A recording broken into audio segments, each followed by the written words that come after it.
भगवान शिव को त्रिदेवों में से एक माना जाता है जो सृष्टि के विनाशक है।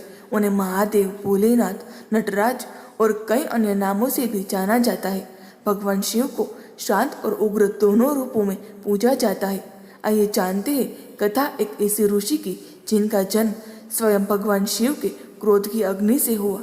ये थे ऋषि दुर्वासा, जो अपने उग्र स्वभाव और क्रोध के लिए जाने जाते थे।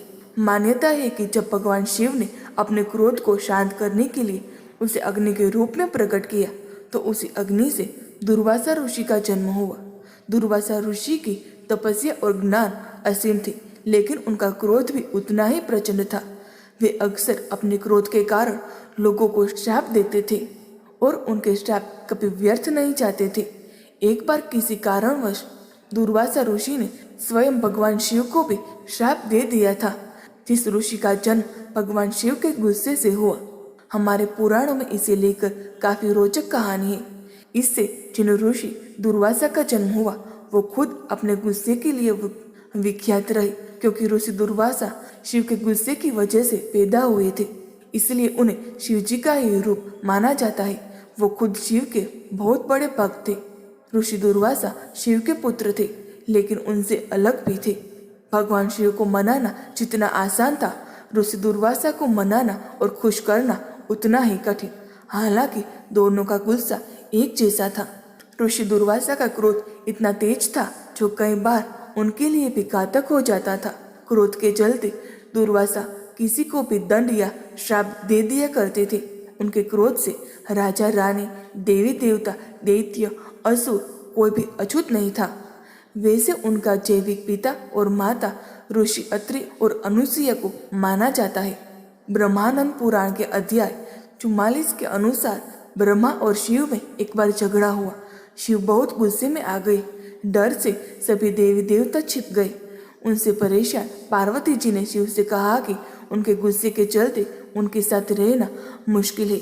भगवान शिव को अपनी गलती का एहसास हुआ। उन्होंने तय किया कि वो अपने गुस्से को ऋषि अत्रि की पत्नी अनुसुईया के अंदर संचित कर देंगे। देवी अनुसुईया के अंदर भगवान शिव के इस भाग से एक बच्चे का जन्म होता है, जिसका नाम दुर्वासा होता है। शिव के गुस्से से जन्मे ऋषि दुर्वासा का स्वभाव उन्हीं की तरह बहुत गुस्से वाला और चिड़चिड़ा था। एक और कथा के अनुसार महर्षि अत्रि और उनकी पत्नी अनुसुईया की कोई संतान नहीं थी।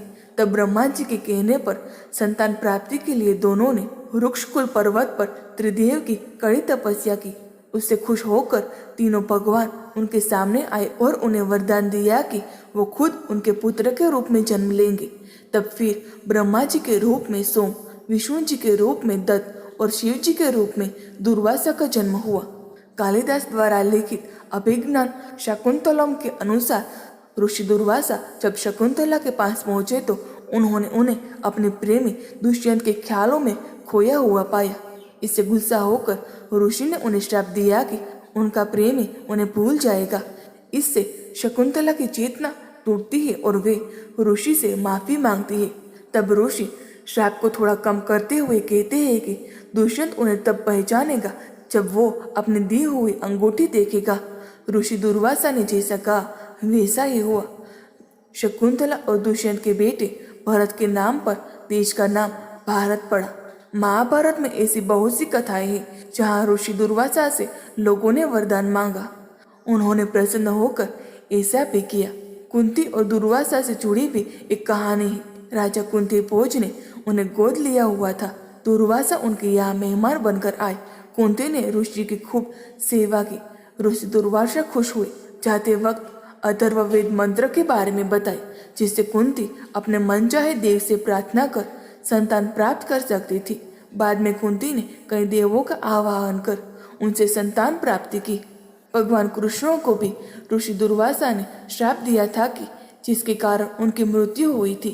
कुल मिलाकर उनके गुस्से से कोई नहीं बच सका। आमतौर पर लोग उनसे बचकर ही रहते थे, कहीं उनका सामना ऋषि दुर्वासा से न हो जाए, क्योंकि उन्हें आशंका रहती थी कि पता नहीं ऋषि दुर्वासा किस बात पर खफा हो जाए और श्राप दे डाले। क्रोध के साथ साथ वे एक महाज्ञानी और तपस्वी भी थे। उन्होंने कई महत्वपूर्ण धार्मिक ग्रंथों की रचना की। दोस्तों, आपको ये पौराणिक कहानी कैसी लगी कमेंट में ज़रूर बताएं। वीडियो को लाइक करें, शेयर करें और हमारे चैनल को सब्सक्राइब करना ना भूलें। धन्यवाद।